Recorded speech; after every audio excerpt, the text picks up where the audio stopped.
Episode 8 of MobLand begins with Conrad and Maeve reflecting on Brendan's birth and the dreams they had for the boy.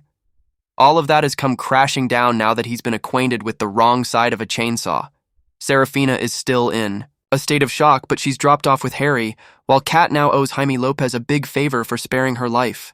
Harry returns to the estate with Serafina, with Maeve watching on disapprovingly from the window upstairs. Serafina reflects on what happened with the deal, going on to admit to the family that she tried to strike a deal for the family's benefit. Conrad reassures her there's nothing she could have done differently, and out of everybody, he blames Richie for this. Maeve shows up in the middle of this and is strangely empathetic to Serafina, giving her a hug and reassuring that she is a Harrigan given she tried to save Brendan. She also promises that they're going to avenge his death.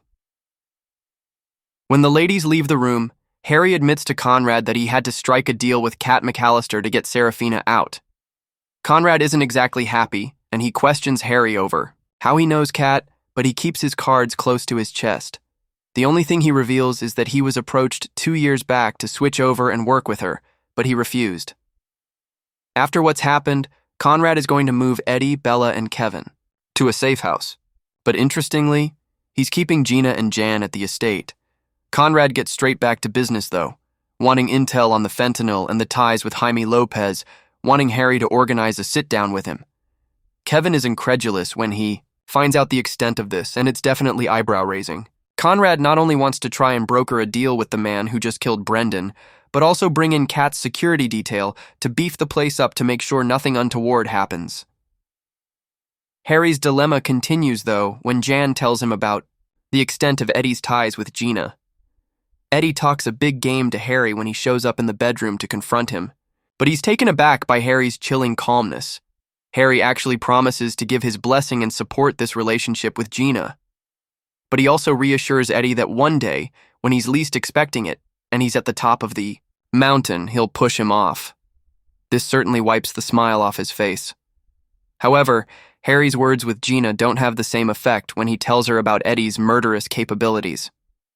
Gina shrugs it off, though, pointing out that she's just choosing a guy similar to her father's traits.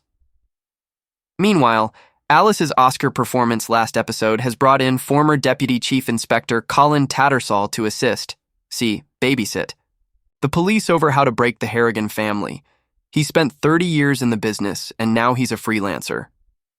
Colin doesn't like their current idea of going after Jan, and believes that a family with tentacles as long as the Harrigans can't be broken in that way. Instead, he believes they should go after Richie and work with him.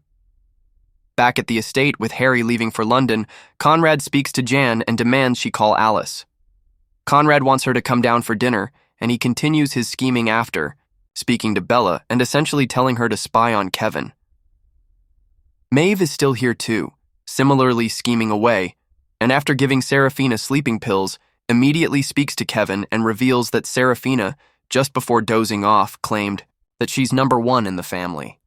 Kevin ignores Maeve's spinning as he has bigger fish to fry. He heads on down to the nursing home and finds the address Rigby is staying in from the visitor's book. En route to this organized meet, Harry speaks to Freddy and tells him that the king is dead. He knows that Conrad isn't in charge, and that Maeve is the one pulling the strings.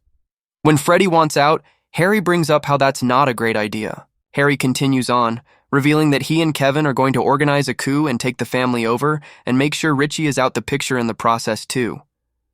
Whether this is true or just a way to loosen Freddy's lips is still unclear at this point, but we do get confirmation that Archie is clean and not the mole. Freddy knows who the real mole is working against them, but we don't find that out right now. Instead, Harry throws Freddy off the roof and leaves to speak to Kat. Kat agrees to Conrad's terms, but makes it clear here that she's doing this for Harry, who now owes her 2 favors.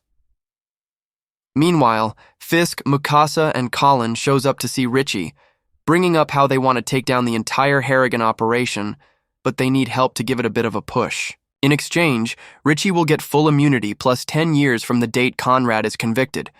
However, the police make it clear that they own him, which certainly isn't going to fly with him. He takes a gun and shoots both Fisk and Mukasa, killing them both. Colin, though, sits in the wings and reassures him that yes, Richie does own the police. Hearing this, Richie agrees to their deal. The episode review.